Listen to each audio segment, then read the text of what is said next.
G'day guys, Tom here from Different Drop with our great mate Tim Wildman MW, Master of Wine if you don't mind, and Pet Nat extraordinaire, Pet Nat specialist winemaker. We love Tim's Pet Nats.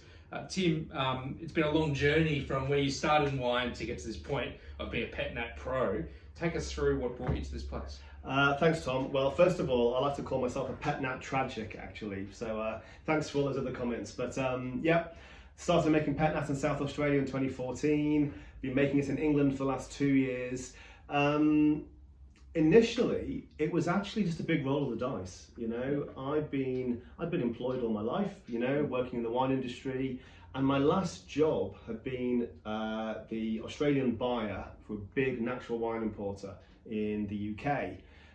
That was great. Put together an amazing list of wines in the UK, but I wanted to go and do something myself. And at the end of the day, making wine is the ultimate dream if you're in the wine industry. So I just bought a one-way ticket to Adelaide in 2013, and the very first vintage was a ton of Grenache in McLaren Vale. It's never been Grenache since, but that was how I started. And there were two reasons why I did it. First of all was, it's a truism in the wine industry, but it really is true. You have to make what you love. And that isn't because you're just going to drink it all, like, you know, you can't drink 10,000 bottles. It's because if you want to get better and improve every year, you have to be drinking and talking Pet Nat all the time. So if I go to a wine show, I'll taste all the Pet Nats. If I go to a wine region, so you have to be immersed in the style. Secondly, was a bit of kind of sticking it to the man, really.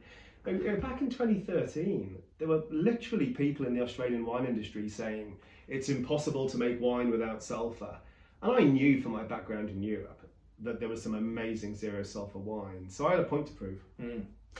And you've done that. I mean, I remember those early releases with the little string on the top as well. You rip off, and they've come a long way since then. And these are some of the most precise and just downright delicious Pet Nats in Australia.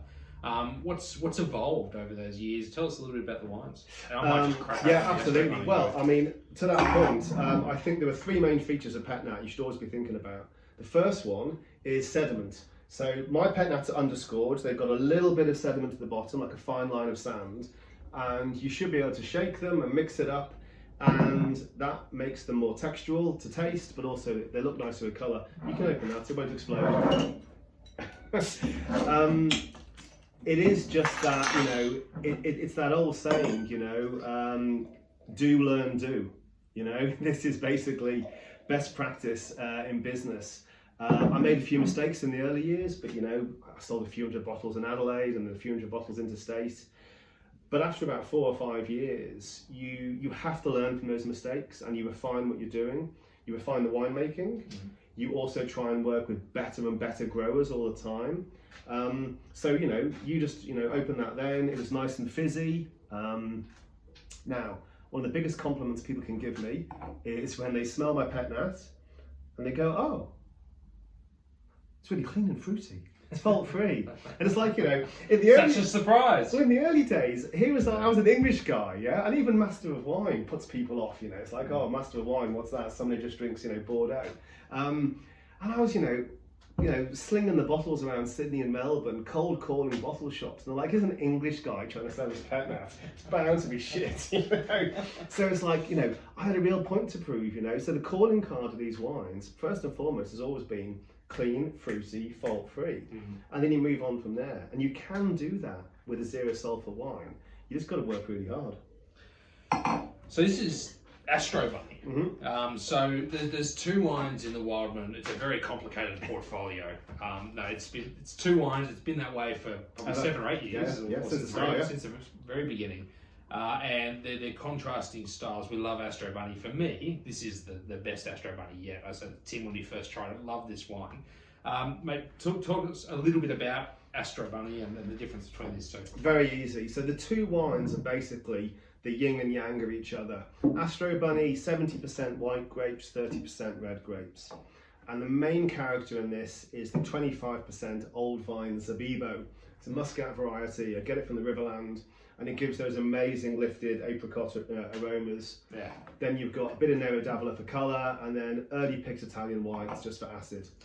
Because you smell it, and you go, wow, it's very fruity, quite exotic. You think it's going to be sweet, and then not at all. It's quite savoury. The acid is there, the foam, and very clean and dry, but has all that sort of effervescence and fruitiness too. What I love about the Astro Bunny is when people taste it, they often don't compare it to wine.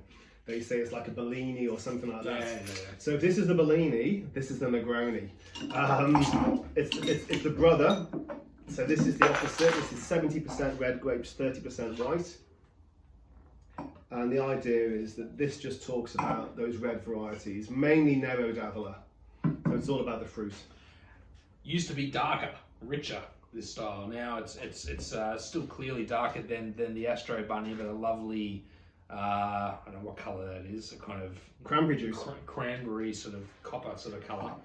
Yeah, no, this one's been on a bit of a journey, and do you know what? What shaped the style of this wine was doing what we're doing now, going into the market, opening bottles, talking, tasting, getting feedback, and everyone just kept saying, "I love Pet Nat because it's fun."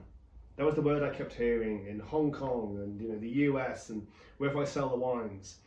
Pet Nat is fun. So essentially, the task in the winery was we just got to make it more fun, and that was the direction it went. And yeah, the feedback's been great.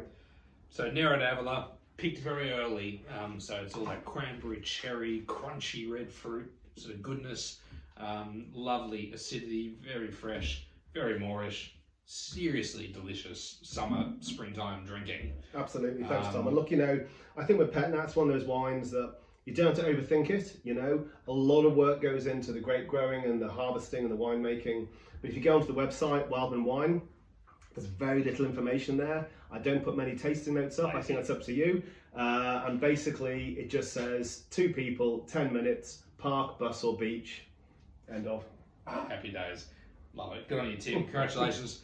Wildman Wines, Astro Bunny, Piggy Pop. Get amongst it, guys, while they're here. Cheers Tom. Cheers.